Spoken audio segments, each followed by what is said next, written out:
দ্বিতীয় নম্বর কথা হচ্ছে, শওকত সাহেব গণতন্ত্রের কথা বলে, শওকত সাহেব বাংলার কথা বলে, অনেক গল্প শোনায়, বিনা একটা সামান্য মাদ্রাসা নির্বাচন।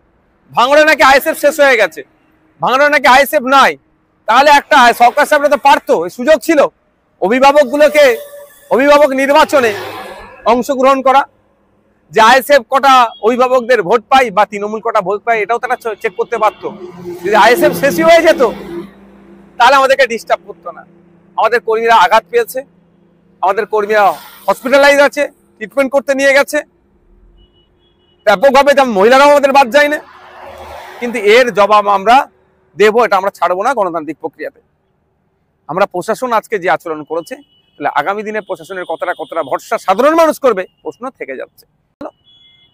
শওকত মোল্লা সাহেব এখন একটা বোম মেরেছে, আইএসএফ এর নামে দোষ দিয়ে দিচ্ছে। আমরা ভুলে যাচ্ছি না, 1 মাস অতিবাহিত হয়নি, রাজ্জাক খাকে যখন খুন করেছিল, সে স্পটে দাঁড়িয়ে শওকত সাহেবকে বলেছিল আইএসএফ এর কাজ, নওশাদ সিদ্দিকীদের কাজ। আর গ্রেফতার কে হলো? শওকত ঘনিষ্ঠ মুফাজ্জল থেকে শুরু করে তৃণমূলের একাধিক নেতারা গ্রেফতার হলো। এক্ষেত্রেও পুলিশ যদি সঠিক তদন্ত করে কারা বোমাবাজি করেছে, কারা ভাঙড়কে উত্তপ্ত করার চেষ্টা করছে, তাহলে দেখা যাবে শওকত সাহেবের ঘনিষ্ঠ লোক অ্যারেস্ট হচ্ছে, গ্রেফতার হচ্ছে বোমাবাজির কারণে।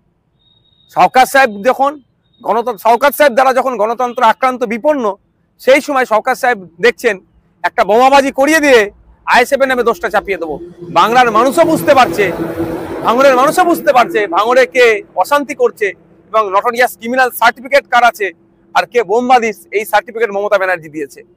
তবে এই নোংরামি, এই অরাজকতা, এই অগণতান্ত্রিক পরিবেশ বেশি দিন আর নয়।